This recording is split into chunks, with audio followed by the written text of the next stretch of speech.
Within the last hour, Denver has seen all kinds of precipitation. If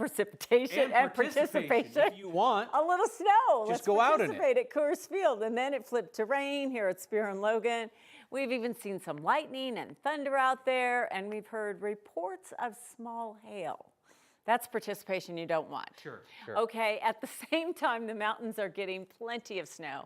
This is a live look from Steamboat Springs tonight. They like it there, Kathy. Yep. They'll take it, extend the season. Yeah, I think a lot of people like it down here too, as long as it doesn't stick around, you know. If it's gone by morning, everybody will be fine. It is a wet, heavy snow that is sticking on some of the tree branches and the grassy surfaces around the area. Temperatures are hovering just above the freezing mark, so we're not seeing a lot of that snow accumulate in Denver, but there's a nice little band of snow kind of sitting right over the city, and it's all rain up around Greeley and Fort Morgan into the Sterling area. But this is a nice little area of snow from Highlands Ranch and Parker out to DIA, and we're starting to see those big wet heavy flakes that are starting to stick to the grass. The winter weather advisory remains in effect for another 3 to 6 inches of snow in the mountains on top of the 6 to 8 they've already seen.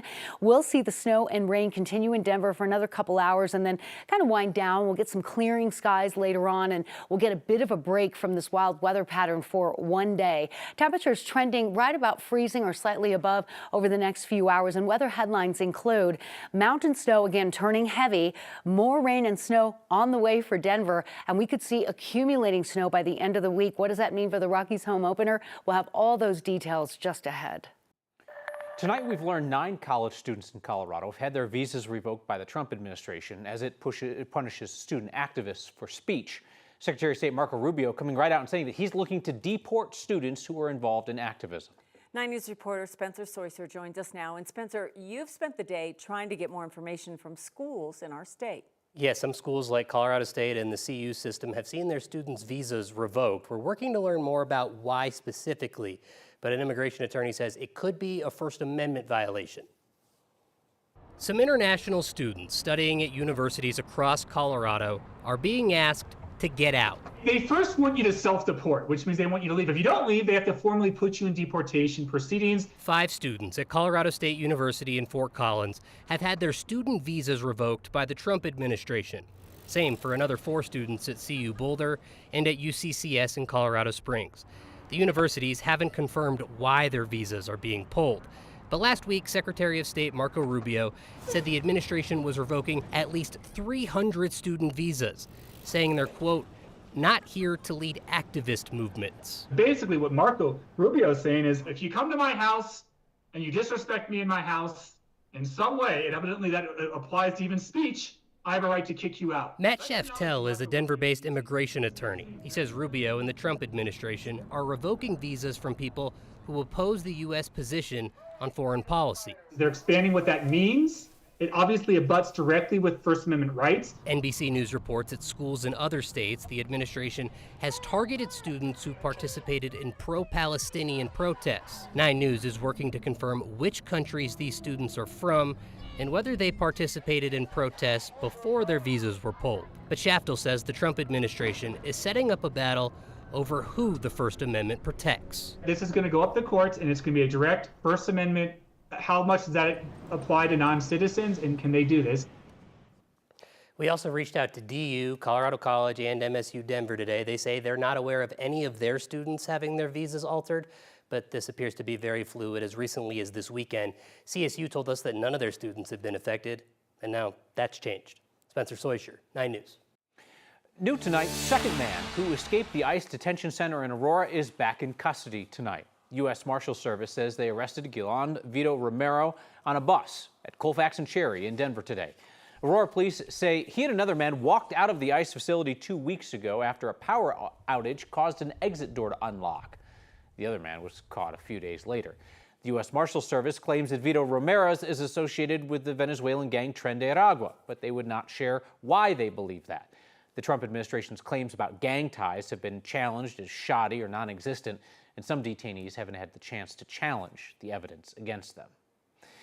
A man from Texas is suing American Airlines over the flight that caught fire at DIA last month. Lawsuit filed this week accuses American of negligence and misconduct. Guy says he was hurt because the airline failed to properly maintain the plane and follow emergency protocols. That plane was headed to Dallas from Colorado Springs when it had engine issues and was diverted to Denver. The right engine caught fire after the plane landed. In the lawsuit, the man says he went to the hospital after he breathed in smoke and fire retardant. We reached out to American Airlines for comment and have not heard back.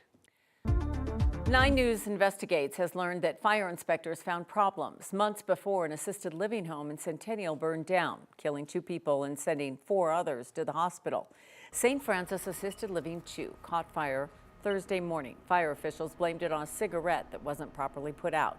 About a month before that fire on February 13th, an inspector from South Metro Fire Rescue paid a visit. That inspector noted the facility did not have records of evacuation drills. That was not the first time the owner of We Care Homes was warned about that. An inspector noted the same paperwork wasn't there in November either. South Metro told us the facility provided paperwork showing regular evacuation drills within the past month.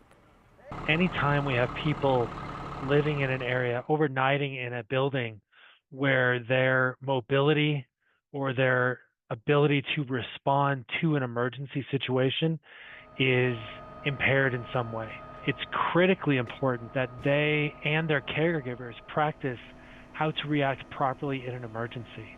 And that includes getting outside safely. The facility was also issued violations for not having documents on site showing that the fire alarm had been tested, maintained, or inspected, and because a key that firefighters kept in a lockbox outside the home didn't work. We reached out to We Care Homes for comment and have not heard back. New tonight, Aurora police are searching for the person who threw rocks at a synagogue. The agency released still photos from surveillance footage. They say this person broke several windows at the Orr Avenue Synagogue on East Mississippi. Happened Sunday night around 8:30.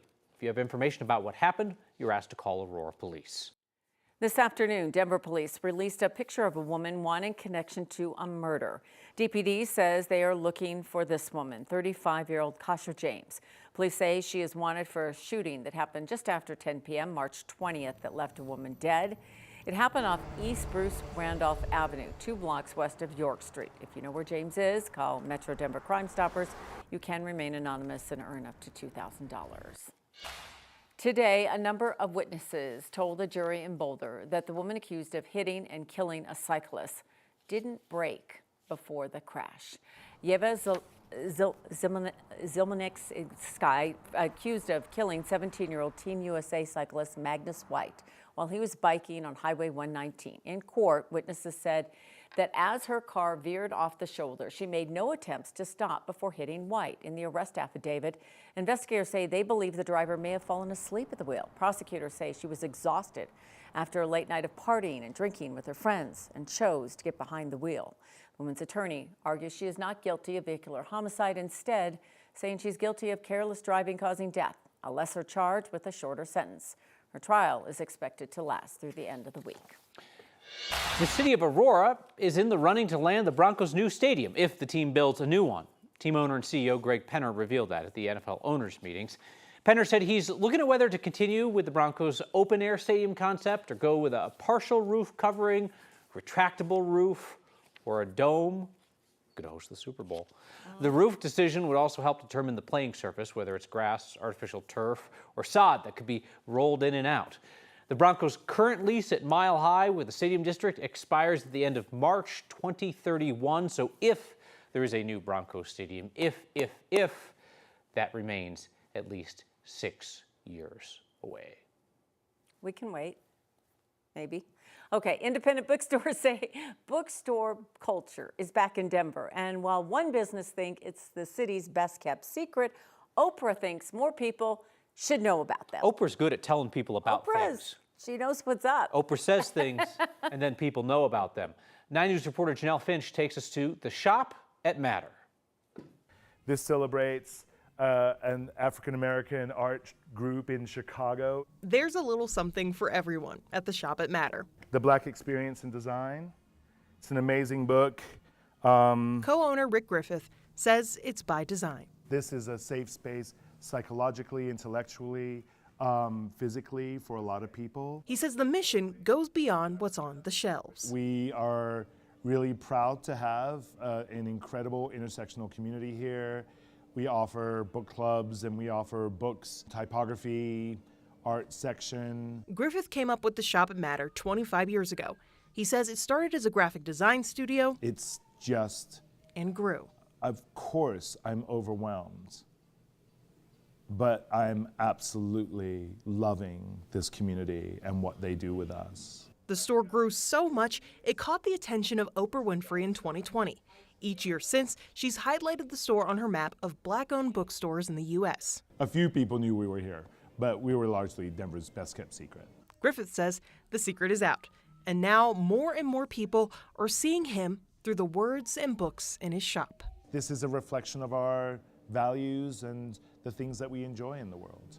He says, like the people the shop serves, Matter is intersectional in its own way. It's a fantastic project. He knows that for anyone who walks in his door, This is I think it's a signed copy of the 1619 project. he can help them find a book to feel like what they value matters. It's a great privilege to do this kind of work in our community, and we've got so much to share. We're so excited. Now, this is the first year the bookstore is in its new space on Market Street. Not only does the bookstore have its own space, Griffith also has the space 2 doors down where he's able to make his own prints to sell in the shop. It's just a way to keep his original passion for graphic design alive. Spread the news. Well, we don't need to, Oprah is. Yeah, she's doing a good job at it. Yeah, she has that handled. You show me a picture of Rick just on the street and you say, what does that man do? I'd be like, he probably owns a bookstore. Yeah. Right. And does, yep. The man looks like he owns a bookstore. He is in his element. Yes. Yeah. Yeah, that's so cool. Exciting. Good for them. All right. Thank you, Janelle.